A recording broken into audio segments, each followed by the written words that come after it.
Zu Beginn des 20. Jahrhunderts sind die Festungsmauern abgetragen. 1903 wird die Adolphbrücke eingeweiht, ein Symbol für das aufstrebende Luxemburg.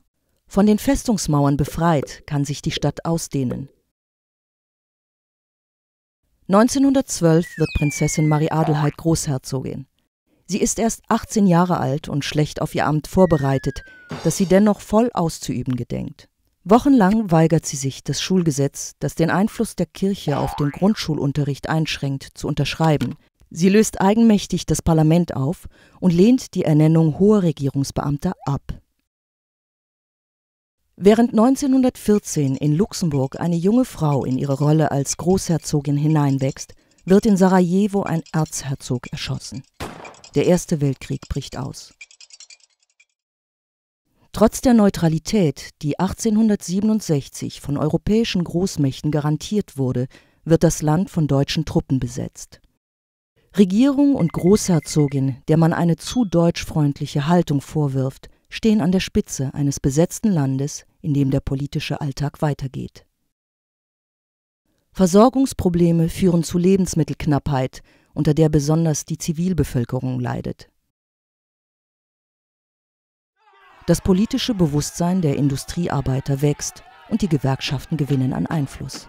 Eine Streikbewegung der Berg- und Hüttenarbeiter wird 1917 von der deutschen Armee niedergeschlagen. Ein Jahr später möchte ein Sowjet die Republik in Luxemburg einführen. Marie Adelheid muss zugunsten ihrer jüngeren Schwester Charlotte abdanken. Im September 1919 wird die neue Großherzogin per Referendum in ihrem Amt bestätigt. Zum ersten Mal gilt das allgemeine Wahlrecht. Doch die Opposition verstummt nicht, weder im Parlament noch in den Fabriken. 1921 kommt es zu Streiks und sozialen Unruhen. Diesmal wird die französische Armee gegen die Arbeiter eingesetzt. 1933 wird Adolf Hitler Reichskanzler. Die Luxemburger Regierung sieht jedoch im sowjetischen Diktator Josef Stalin die größere Gefahr. Die Angst vor dem Kommunismus bewegt die Abgeordneten dazu, 1937 das sogenannte Maulkorbgesetz einzuführen. Dieses Gesetz, durch das die Kommunistische Partei verboten werden soll, wird per Referendum abgelehnt. Während in Europa der Einfluss Nazi-Deutschlands wächst, werden in Luxemburg 100 Jahre Unabhängigkeit gefeiert. Doch ein neuer Sturm braut sich zusammen. Am 10. Mai 1940 fällt die Wehrmacht in Luxemburg ein. Im Exil, zuerst in London, dann in den USA, wird Großherzogin Charlotte aus der Ferne zum Symbol der Unabhängigkeit des Landes. Währenddessen versuchen die Nazis, Luxemburg einzudeutschen. Die politischen Institutionen werden aufgelöst und Luxemburg wird dem Dritten Reich einverleibt. Ab September 40 werden die Rechte der Luxemburger Juden aufgehoben, ihre Besitztümer beschlagnahmt, ihre Synagogen zerstört. Der Protest der Luxemburger hält sich in Grenzen. Als es aber im August 1942 zur Zwangsrekrutierung der jungen Luxemburger in die Wehrmacht kommt, brechen im ganzen Land Streiks aus.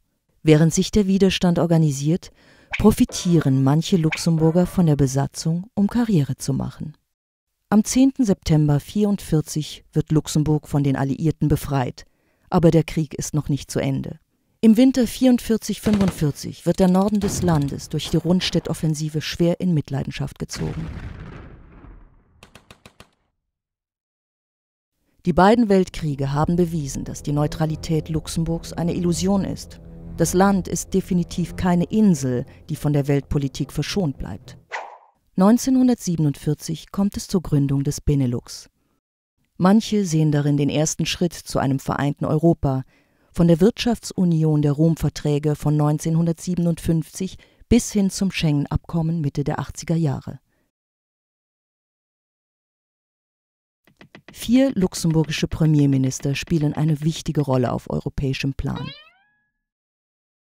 Anlässlich des Referendums von 2005 sprechen sich nur 56% der Luxemburger für die Verfassung der Europäischen Union aus. Für manche Beobachter ein Indiz einer abnehmenden Begeisterung für Europa. Heute steht die politische Unabhängigkeit Luxemburgs außer Frage. Das Land aber bleibt natürlich vom Ausland abhängig. Ein Ausland, das umso größer ist, je kleiner das Land ist, wie es der frühere Premierminister Gaston Thorn formulierte.